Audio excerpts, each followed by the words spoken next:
Agent Morris with the NSA. We have identified some very, very interesting anomalous type of aircraft. Traffic is quite luminous and is exhibiting some non-ballistic motion, over.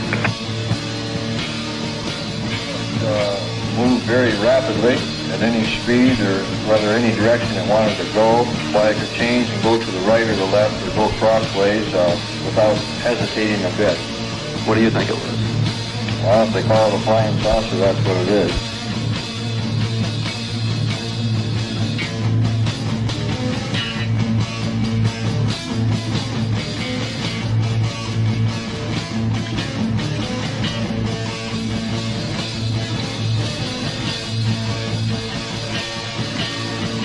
EWA 517, do you want to report a UFO? Over. Negative. We don't want to report. Look, it wasn't my worst Wednesday night.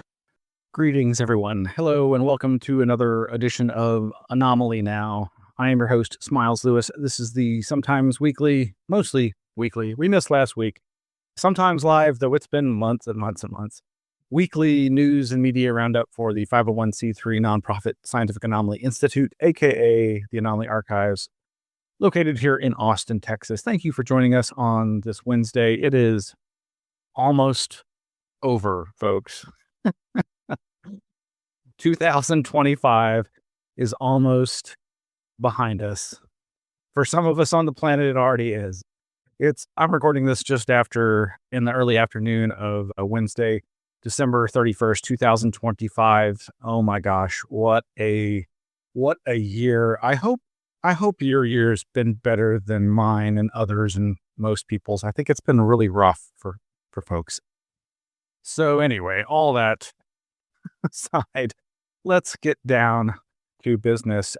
We've got a lot to cover, and of course, I can't cover everything, but you know the drill. You can go to our Flipboard and find all the links, or go to the website and find the archive of links that we flipped over into the Flipboard. Occasionally, things won't flip for some reason. There must be some kind of, anti-link code on some of these websites, but we'll see. Okay.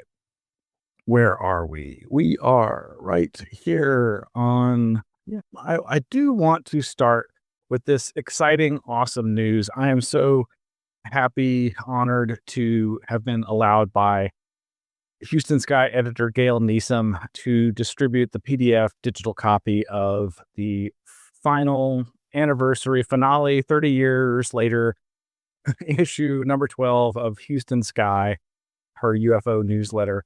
And so if you go to anomalyarchives.org, you can find our periodical page and our blog post announcing the ability for you to download the PDF of the Houston Sky final issue number 12. And yeah, we're so proud to be featured in this issue, as well as honored to be distributing this final issue, this 30-year anniversary issue. It's just so wonderful to have a physical copy of something in your hand to hold and read in a traditional fashion. Just thank you so much, Gail, for making this happen.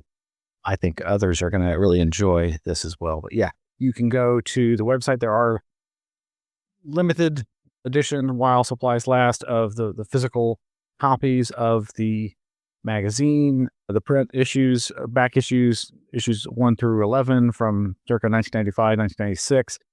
You can order those through there. You can go email her, Houston Sky 2025. That's Houston Sky 20025@gmail.com. She also has a P.O. box you can mail checks to. And yeah, and highly encourage anyone who wants to get physical copies while supplies last to do so, to go look at the address and contact Gail. Also at issuu.com, that's issuu.com, you can have a kind of the physical feel of reading it by accessing it there. Hopefully that'll stay up there for a while, or maybe permanently. And you can also download it from there. But yeah, you can zoom in, you can move around the page and read it in a traditional fashion. And it's got some nice little animation features that allow you to get that feel of like turning the pages. And that's the other great thing about this is you can see the layout and design that Gail spent so much time and effort on. No, this isn't some, glossy full color magazine with, modern stylistic design, but it really does recreate.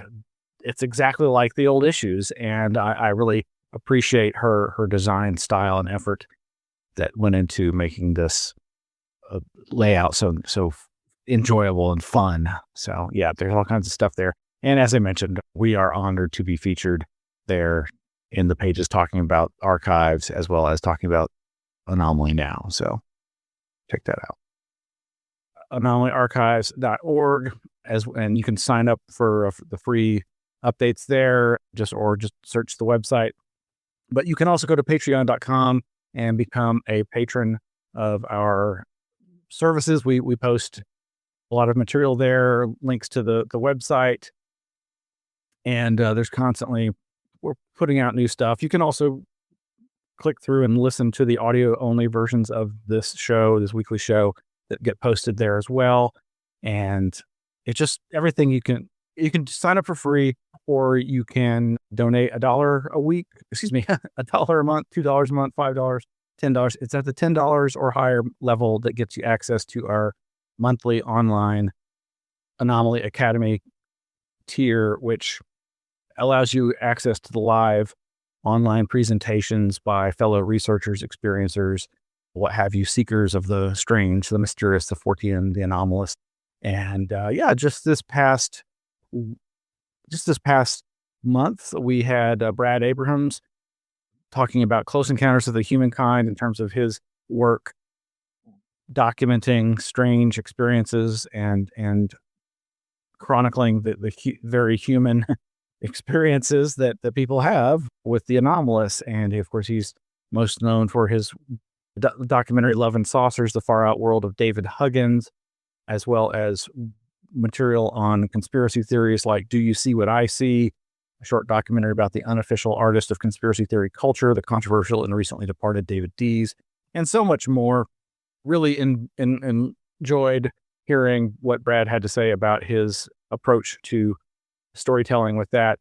We've also released the lecture that we had for the Anomaly Academy series last year in December of 2024. That was an archival lecture given back, be that 15 years ago in 2010 at our second location back when we were on Research Boulevard up in Northwest Austin. And we've now made that more widely publicly available, both to our patrons and to the public at large. You can find that on our YouTube channel. You can find that on our website, anomalyarchives.org, or the patreon.com/anomalyarchives page. And it's very interesting. Of course, Jonathan Downes has a pretty thick British accent, so it can be a little tough to decipher sometimes, but I think he's absolutely worth listening to. And the subject is cryptozoology generally, but specifically, he was here in Texas visiting our good friends Richie and Naomi West, who guided him around the state to research the strange phenomenon known as Texas blue dogs, aka chupacabras. That's right, folks. The chupacabras, those strange hairless creatures seen all across Texas that are basically, spoiler alert, these are mostly dogs and coyotes and foxes and raccoons with mange. All of these creatures have been misidentified as quote unquote chupacabras. There's been some interesting DNA analysis of some of these, but that was several years ago before it was as easy to do. Oh, here is the example: living chupacabra captured by Texas couple. That is not, that is a poor raccoon with mange. But anyway, very much recommend John Downes' presentation, which we've now made public to everyone over at the websites. All right. And keeping just briefly on the subject of Texas blue dogs and the chupacabra reports here in Texas. Our good friend Chester Moore Jr. has put out an episode on his Wildlife Journal online, his YouTube channel, called Chupacabra Coyote Connection, The Mystery of the Blue Dogs. Highly recommend it. It's about 20 minutes or less, and he does a great job of synopsizing this situation and his experience researching it. I really respect Chester on so many levels as a wildlife journalist and investigator, and as a cryptozoologist, and also as he does some humanitarian work that he melds with his personal spiritual path and his love of introducing children to nature and wildlife. And he is very much into preservation and education. So highly recommend that video of his. All right. Coming up next month, January, our first monthly presenter for the Anomaly Academy lecture series for patrons at the Anomaly Academy Cadet tier or higher is going to be Susan Demeter, a witch who investigates UFOs. You can find out more about her over at her website, susandemeter.wordpress.com. She, of course, is the author of Cosmic Witch, Magic, Witchcraft, and the Supernatural. And I first really became aware of her back in 2017 or thereabouts when she was one of the contributors to, what's the book I was in, UFOs, Reframing the Debate, edited, compiled by Robbie Graham, may he rest in peace, and so many other contributors besides Susan and myself, and really what amazing host of other people are featured in that tome. And I'm really looking forward to her talk. And then, of course, coming up sometime this early part of the next year, we're going to have a presentation by Barbara Fisher on living plasmas, one of the interpretations of UFO phenomena that I find a lot of interest and resonance with.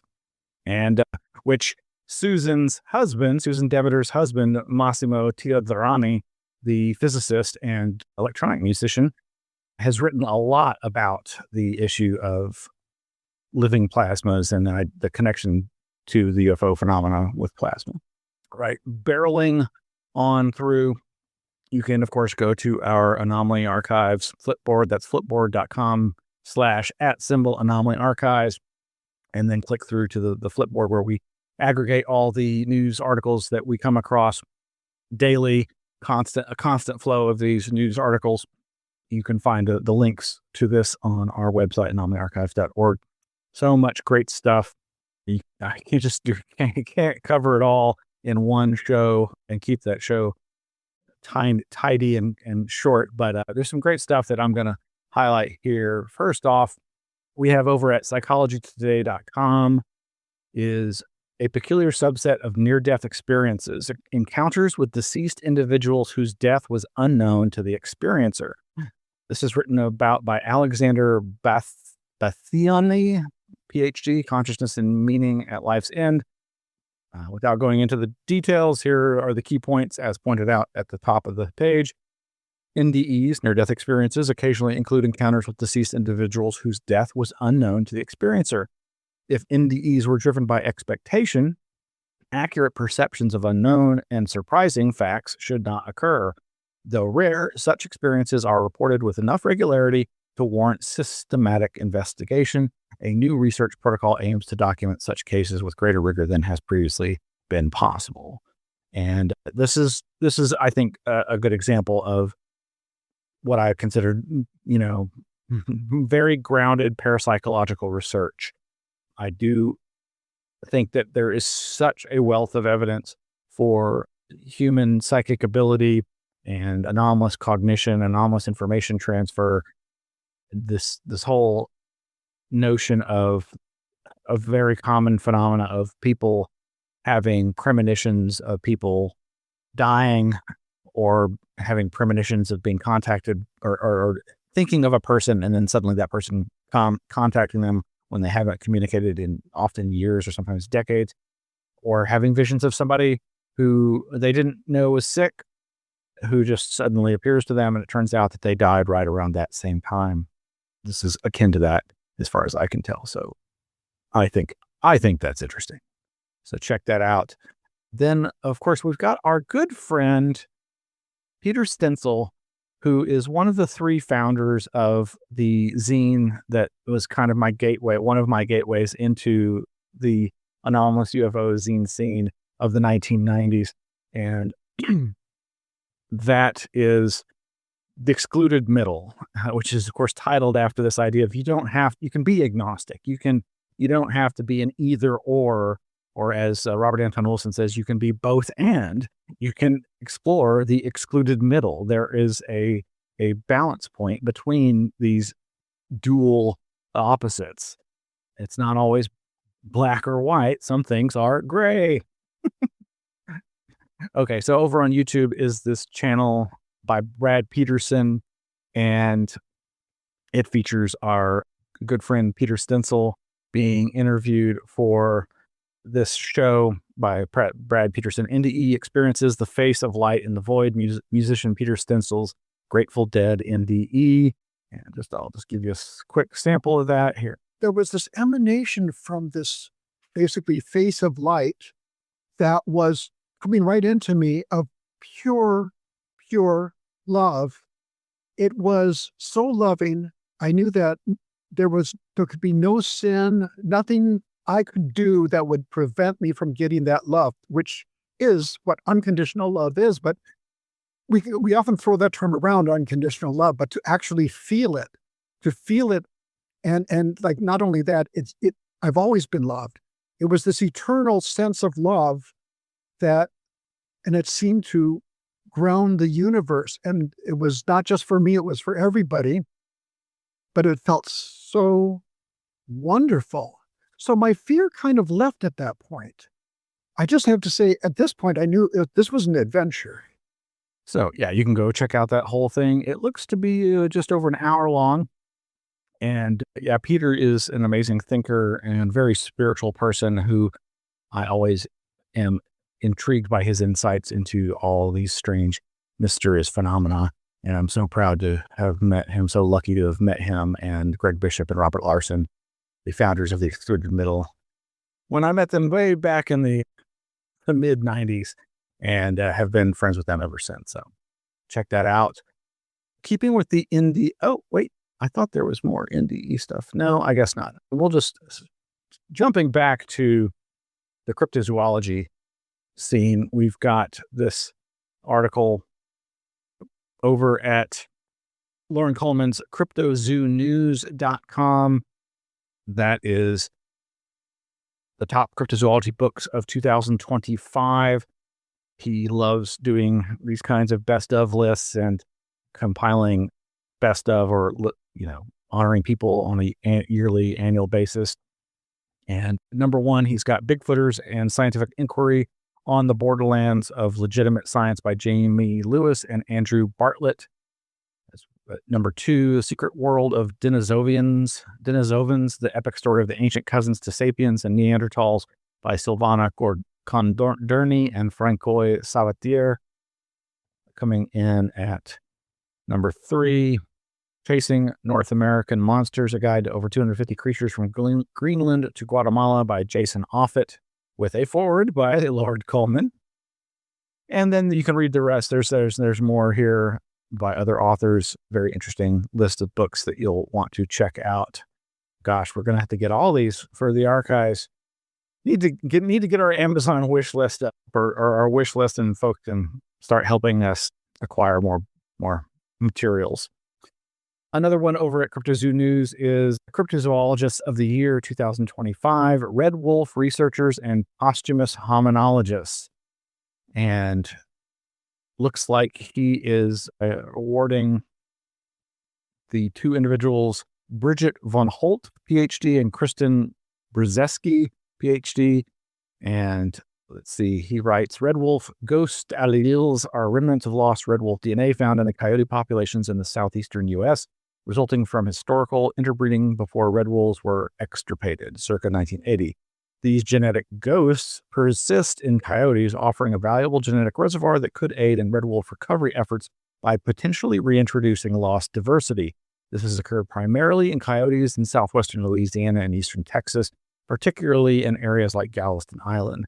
reintroductions have occurred in North Carolina. These two individuals we celebrate are Bridget Von Holt and Kristen Brzeski.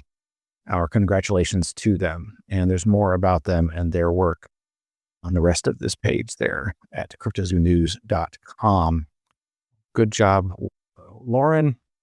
And then we've got our friend George Eberhardt, former archivist and very much a UFO, Bigfoot oriented person. Check out just a little bit of this 4-minute video where he talks about the Bigfooter of the year for 2025. Hello, Bigfooters, and happy holidays. It's also time to officially announce the Bigfooter of the year, sponsored by the Bigfoot Times newsletter, which, by the way, has been around since 1998 as an ink-on-paper publication. That's no small feat. See what I'm saying? I'm George Eberhardt. I provide the index for the entire run of Bigfoot Times ever since it started in the last century. I'm also a retired magazine editor and librarian, but I've also written reference books on UFOs and cryptozoology, including the acclaimed 2-volume set, Mysterious Creatures. For nearly 3 decades, Bigfoot Times has annually selected a Bigfooter of the year. There is no money given out, no gold or bronze statue presented at a gala ceremony. It just offers a celebration. Anyway, surprise. So this is sponsored by Bigfoot Times. He's wearing the t-shirt. The editor of Bigfoot Times has been selected as this year's Bigfooter of the year. Daniel Perez, I believe is his name. And, that's, considering he's sponsoring this, I'm not accusing anything. I think it's good that after all these years, he is getting his 15 minutes of fame. So, but yeah, you can go to George Eberhardt's YouTube channel and see the rest of that. Of course, all the links to the news tonight will be in the show notes on the anomalyarchive.org webpage for tonight's episode. Today's episode, for this last episode of 2025. Meanwhile, I want to draw people's attention to this recent podcast episode you can listen to on YouTube or other podcatcher apps. This is a interview by AP Strange of our friend Ben Roylance, who is probably the main biggest proponent of Eugenia Macer's story, psychic, artist, UFO researcher, paranormal investigator. This is a nearly 2-hour conversation between Ben and Matthew of AP Strange show, and I highly recommend it. It's a really enjoyable listen.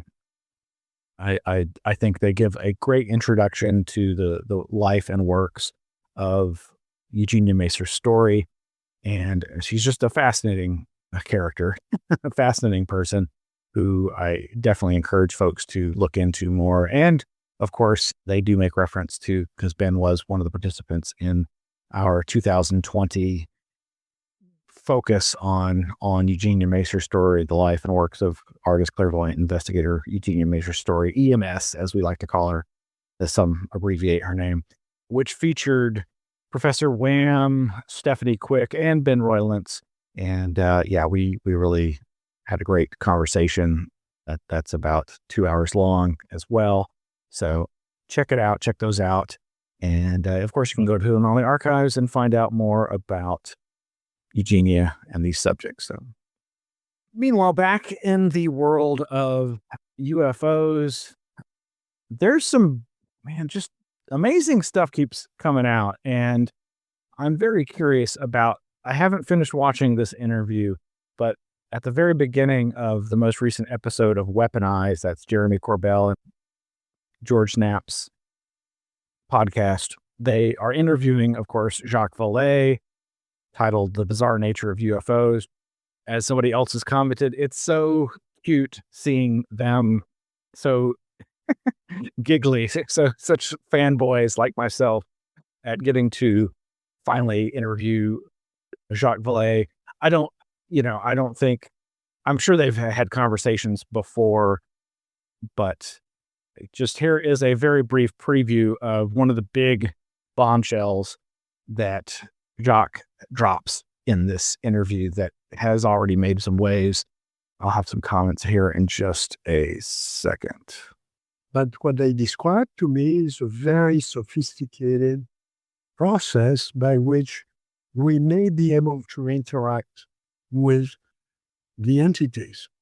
But so you're saying you've been made aware that there is a government project, maybe it was 20 years ago, that was able to establish direct communication with a non-human intelligence, and that you believe this information to be true, and that this is a reality. This is what you understand to be true. Is that correct? I cannot tell. Yes. It's factual. This is weaponized. I think that Jacques may be talking about the Collins Elite, that this is something that was repeatedly mentioned in multiple volumes of his Forbidden Science journals, at least definitely in the most recent volume 6, but possibly in volumes 4 and 5 as well. Of course, the main writer who's chronicled this material has been the popular works, the book on the Collins Elite written by Nick Redfern. In fact, I believe that book is called Final Events, and it is pretty much one of the only books devoted to the subject of this Collins Elite. And for those that aren't aware, basically it appears that there has been a non-governmental organization composed of government employees, military personnel, quote unquote, government insiders and military insiders, and just stick to government mainly. And folks tend to misinterpret this as being that there's this religious government group, but it's a non-sanctioned, as far as anybody can tell, independent group of people who happen to be in the military and or government service area who have a interest in UFOs, but have very strong religious, spiritual beliefs, and that they have for a long time been investigating UFOs and paranormal phenomena from the angle that it is demonic. And that is come up multiple times as being the suggested interference group for ATIP, OSAP, the Pentagon's, 2008, 2012 UFO program that was revealed in 2017, that it was religious zealots that defunded it, that killed it, that killed the program. There's, I think, been the suggestion by several that the same kind of element, maybe not this exact group, was behind, the killing of psychic remote viewing programs preceding ATIP and all that. Of course, we did learn back in October, Paul Smith reported on a podcast that he had coordinated an RV group as part of OSAP or ATIP, though we had to infer that the hosts of Third Eye Drops and Richard Dolan had to infer that. But yeah, that appears to be the case. So there was a remote viewing component to OSAP ATIP, allegedly, apparently. Anyway, in Redfern's descriptions of Final Events, the Collins Elite, I believe, it's been a long time since I read this, but I believe it was reported that these religious UFO paranormal investigators had created or reported to Ray Boucher and to Nick Redfern that there had been a program. It's uncertain whether it was governmental or not, but there had been a program to communicate with alleged alien beings, and that they were getting all kinds of material. And it just basically, it sounds like a channeling type of experiment where, who knows what the real source of this communication or information is. Anyway, check that out. That's Jacques Vallée, The Bizarre Nature of UFOs on Weaponized, with Jeremy Corbell and George Knapp. a lot of other great stuff. Let's see, where are we with that? And just, you can see right next to this is this headline, this video that I included because I want to throw in good news. This isn't really anomalous per se, other than is being kind and a good person anomalous these days? This is from some local news story. Austin teen Eli Cooper Yorio erased $4.7 million in medical debt for Travis County residents. Apparently, he raises money to buy people's medical debt to absolve them of their medical debts.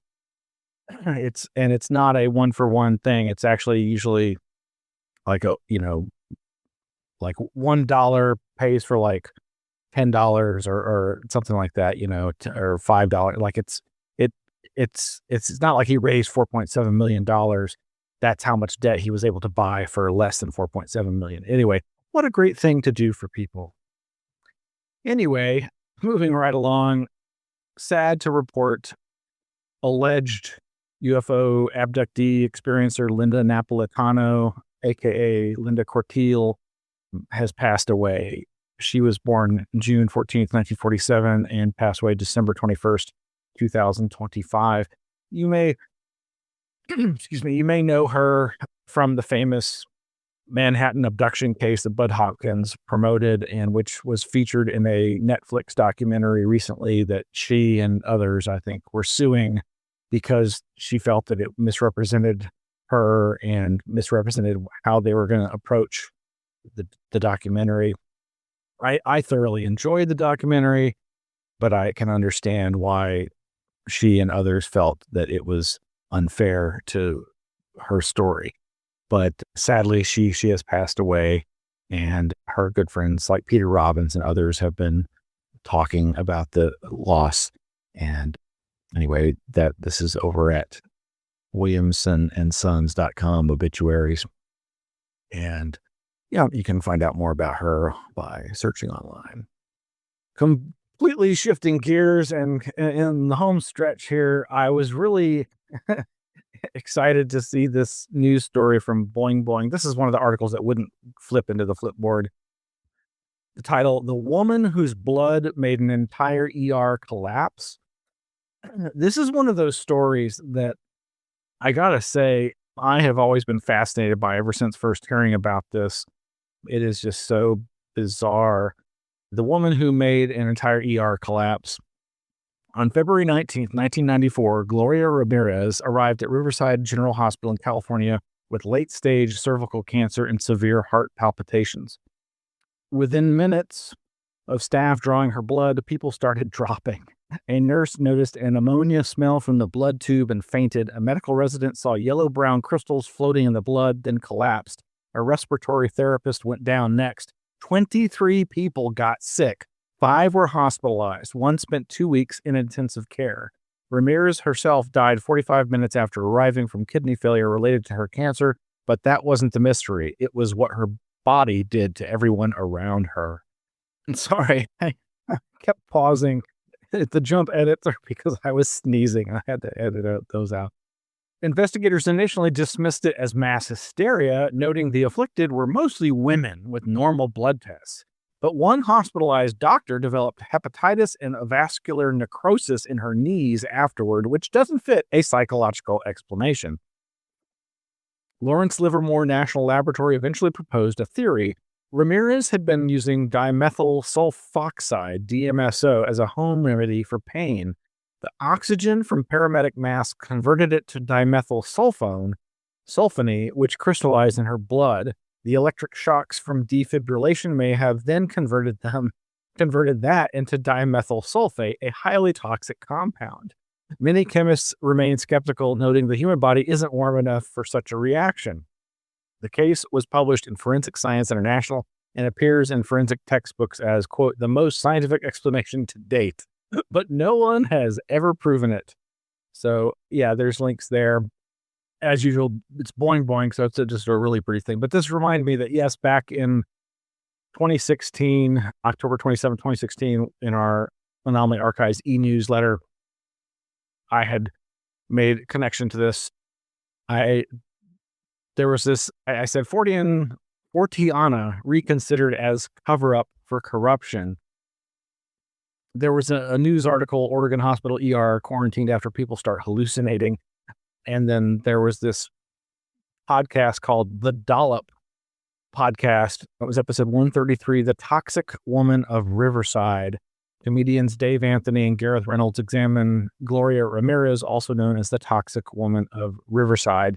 And yeah, so it looks like the audio only versions of this have mostly disappeared, but it is still over on YouTube, the Dollop Podcast, their official YouTube channel, and it's about an hour-long discussion of the case. I don't really remember the specifics, but it was a very conspiratorial attempt at explaining this strange event that I think they went so far, or somebody went so far as to suggest that there was like a meth lab actually at the hospital, which is just insane. But anyway, I'm going to have to re-listen to that. But the Boing Boing article reminded me of that. So, well, anyway, coming up, like I said, next month, January 2026, we're going to have Susan Demeter give a presentation. It'll likely be about her research into ghost roads, ghost lights, UFOs, and her perspective as a witch, as a practicing witch. And you can, of course, find out more about that over at anomalyarchives.org or patreon.com/anomalyarchives. And again, we want to remind folks that you can go to anomalyarchives.org and you can get your free downloadable PDF of the final issue of Houston Sky. That's Houston Sky number 12, the almost 30-year anniversary finale issue put out by Gail Neeson. And over at the website, you can find out how to download your copy, or if you want a physical print copy of it, or some of the rare back issues, those first 11 issues from back in 1996. She's still got a couple of issues left. Well, that's going to be it, folks. Thank you so much for joining us.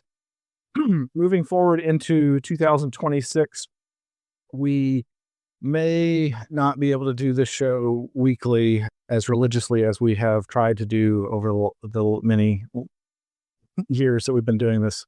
We started Anomaly-NOW in 2020 during the pandemic and the lockdowns as a way of doing, not in-person, virtual outreach.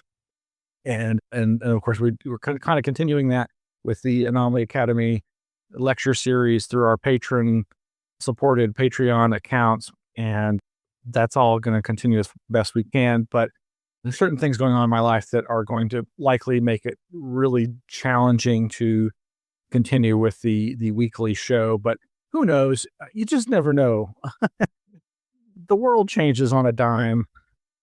And it's a dime or two or three. It's the money that makes the world go around, but that's neither here nor there. But if you can support the Anomaly Archives, you can go to our Patreon and you can subscribe for $1, $2, $5, $10 a month. Anything helps. You can also you can go to anomalyarchives.org and you can donate via PayPal, or you can send a check to our P.O. Box. That's P.O. Box 152252. Austin, Texas 78715. All that information is, of course, on the website. Also, it's been ticking down there on the bottom of your screen for a while during parts of this episode. And, the usual, hit the like and subscribe. We've been gaining subscribers. Really appreciate that. We still don't have that many compared to other podcasts, but, we're not ever to everyone's taste, I suppose.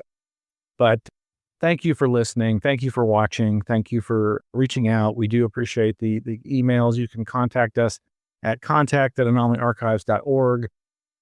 And we even have a phone number that you can leave voicemail at or text us. And that's going to be it. Happy New Year, folks. I really hope you have a fun and safe evening tonight and a wonderful New Year's Day tomorrow, the first day of 2026.